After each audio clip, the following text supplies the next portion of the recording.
Welcome students. हमने topic discuss किया था Lenz's law and direction of induced EMF का। तो उसी से रिलेटेड एक प्रॉब्लम सॉल्व करेंगे ताकि हमारा कॉन्सेप्ट मजीद क्लियर हो सके। तो हमारे पास प्रॉब्लम ये है कि a solenoid of 100 turns and area of cross section 4.0 centimeter square is transferred from a region where there is no magnetic field to one where the field is 0.5 Tesla in 0.02 second which is parallel to the cross sectional area of the solenoid।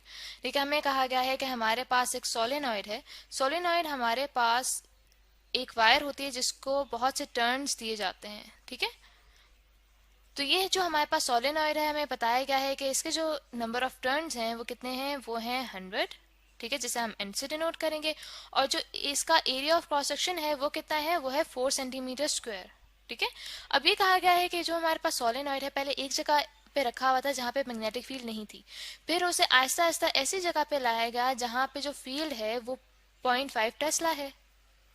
और उसे एक reason से दूसरे reason में कितने time में लाया गया, 0.02 सेकेंड में। ठीक है, और आगे हमें ये भी बताया गया है कि ये जो हमारे पास मैग्नेटिक फील्ड है, जो दूसरे रीजन में जब हम इस सोलेनॉइड को लाए तो उस रीजन में जो मैग्नेटिक फील्ड है वो पैरेलल है इसके क्रॉस सेक्शनल एरिया के। ठीक है, यानी कि अगर इस डायरेक्शन में हमारे पास मैग्नेटिक फील्ड है, ठीक है, जिसे हम बी से डिनोट करेंगे, तो जो हमारे पास क्रॉस सेक्शनल एरिया है उसकी डायरेक्शन भी यही है। ठीक है, एरिया की जैसे कि हम डायरेक्शन देखते हैं नॉर्मल के थ्रू, तो जो हमारे पास ये सोलेनॉइड है इसका क्रॉस सेक्शनल एरिया पैरेलल है इस मैग्नेटिक फील्ड बी के।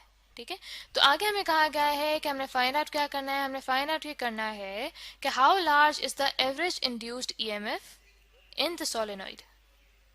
कि देखें, जब हम इस सोलेनॉइड को एक रीजन से दूसरे रीजन में ला रहे हैं, यानी कि उसके अंदर से जो मैग्नेटिक फील्ड है उसमें चेंज आ रहा है, क्योंकि पहले एक रीजन में तो हमारे पास मैग्नेटिक फील्ड नहीं थी, दूसरे में जब हम ला रहे हैं तो ऑब्वियसली उसके थ्रू मैग्नेटिक फील्ड में चेंज आ रहा है। तो उस मैग्नेटिक फील्ड के चेंज होने की वजह से इस सोलेनॉइड में एक ईएमएफ इंड्यूस होगा। ठीक है, अब हमें कहा गया है कि जो ईएमएफ इंड्यूस होगा वो कितना होगा।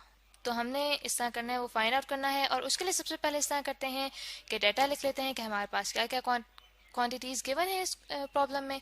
ठीक है, सबसे पहले हमें बताया गया है कि जो हमारे पास सोलेनॉइड है उसके नंबर ऑफ टर्न्स कितने हैं, वो हैं 100। ठीक है, और फिर बताया गया है कि जो हमारे पास क्रॉस सेक्शनल एरिया है सोलेनॉइड का वो हमारे पास है 4 सेंटीमीटर स्क्वायर।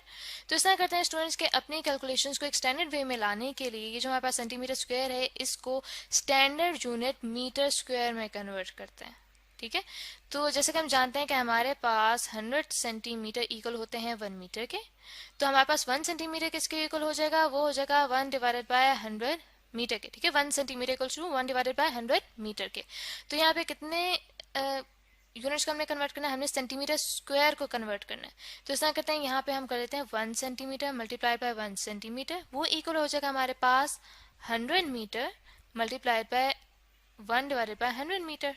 ठीक है, तो ये हमारे पास गोया बन जाएगा 1 centimetre square equals to 1 divided by 10 raise to the power 4 metre के।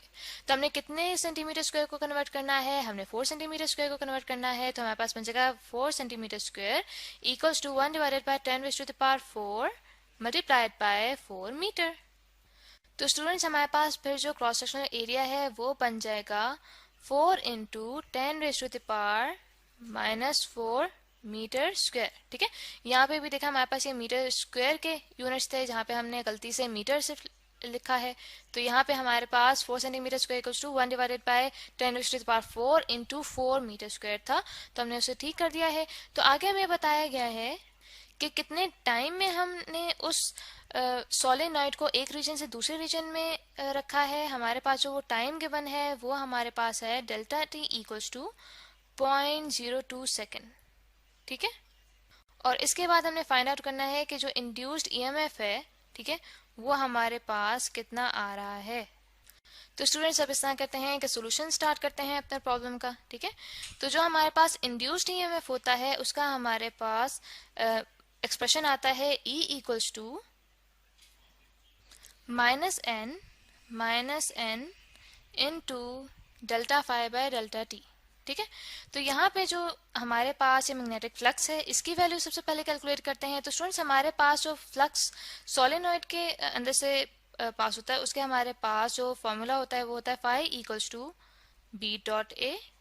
ठीक है, तो हमारे पास जब इस डॉट प्रोडक्ट को ओपन करें तो हमारे पास आ जाएगा B A cos of theta, ठीक है, कॉज ऑफ थीटा।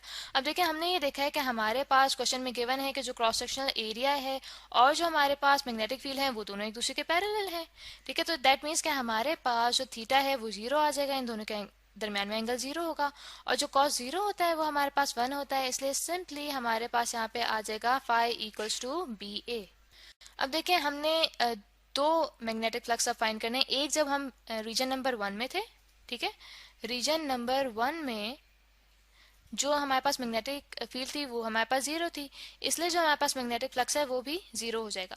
इसी तरह जब हम रीजन नंबर 2 में आए तो वहां पे तो मैग्नेटिक फील्ड मौजूद थी, तो हमारे पास जो मैग्नेटिक फ्लक्स है उसकी वैल्यू कैसे आएगी, B इंटू ए, और जो हमारे पास वहां पे मैग्नेटिक फील्ड थी उसके हमारे पास स्ट्रेंथ थी 0.5 टेस्ला, जो कि मल्टीप्लाई होती है एरिया क्रॉस सेक्शनल एरिया से सोलेनॉइड के, जो कि हमारे पास वैल्यू आई थी 4 इंटू 10⁻⁻⁴ मीटर स्क्वायर, ठीक है। तो कैलकुलेटर से कैलकुलेट करने के बाद जो मेरे पास वैल्यू आ रही स्टूडेंट्स वो आ रही है 2 इंटू 10⁻⁻⁴ वेबर, ठीक है। अब देखें कि जब हम एक रीजन से दूसरे रीजन में गए तो मैग्नेटिक फील्ड के अंदर जो चेंज आया, ठीक है, वो कहलाएगा डेल्टा फाई, ठीक है। और वो हम कैसे करेंगे कि अगर हम रीजन 1 वाले मैग्नेटिक फ्लक्स को फाई 1 कह दें और रीजन 2 वाले जो हमारे पास मैग्नेटिक फ्लक्स है उसको हम फाई 2 कह दें, ठीक है, पहले वाले को फाई 1 दूसरे वाले को फाई 2, तो हमारे पास जो डेल्टा फाई आएगा, ठीक है, वो हमारे पास आ जाएगा फाई 2 माइनस फाई 1, ठीक है। तो ये हमारे पास सिंपली आ जाएगा 2 इंटू 10⁻⁻⁴ वेबर माइनस 0, तो ये हमारे पास आ गया 2 इंटू 10⁻⁻⁴ वेबर, जो कि हमारे पास है चेंज इन मैग्नेटिक फ्लक्स, ठीक है। तो स्टूडेंट्स अब इस तरह करते हैं, ये डेल्टा फाई की हम वैल्यू पुट करेंगे इस एक्सप्रेशन में जो कि हमारे पास इंड्यूस्ड ईएमएफ का था, इसको हम कह देते हैं इक्वेशन नंबर 1। तो इक्वेशन नंबर 1 में अब वैल्यूज पुट करते हैं तो हमारे पास यहाँ पे आ जाएगा induced EMF E equals to minus N into delta phi by delta T, ठीक है। यहाँ पे वैल्यूज पुट करें तो हमारे पास है माइनस एन, हमारे पास कितना था, नंबर ऑफ टर्न्स हमारे पास था 100, ठीक है, जो कि आगे मल्टीप्लाई हो रहा है डेल्टा फाई से, डेल्टा फाई की अभी वैल्यू हमारे पास आई है 2 इंटू 10⁻⁻⁴ वेबर, जो कि डिवाइड हो रहा है टाइम से। टाइम हमारे पास कितना था, वो था हमारे पास 2 इंटू 10⁻⁻² सेकेंड। तो इसको जब कैलकुलेटर से कैलकुलेट किया मैंने तो मेरे पास जो वैल्यू आ रही है इंड्यूस्ड ईएमएफ की वो आ रही है -1 वोल्ट्स। तो स्टूडेंट्स यहाँ पे जो हमारे पास ये नेगेटिव साइन है, ये नेगेटिव साइन शो करता है कि जो ईएमएफ इंड्यूस हो रहा है ये अपोज कर रहा है उस सोर्स को, उस कॉज को जो कि चेंज ला रहा है। और यहाँ पे हमारे पास चेंज किस में आ रहा था, हमारे पास मैग्नेटिक फील्ड में चेंज आ रहा था, क्योंकि हम सोलेनॉइड को एक रीजन से दूसरे रीजन में लेके गए, ठीक है, जिनमें मैग्नेटिक फील्ड जो है वो डिफरेंट थी। तो आई होप स्टूडेंट्स कि आपको ये प्रॉब्लम अच्छे से समझ आ गया होगा।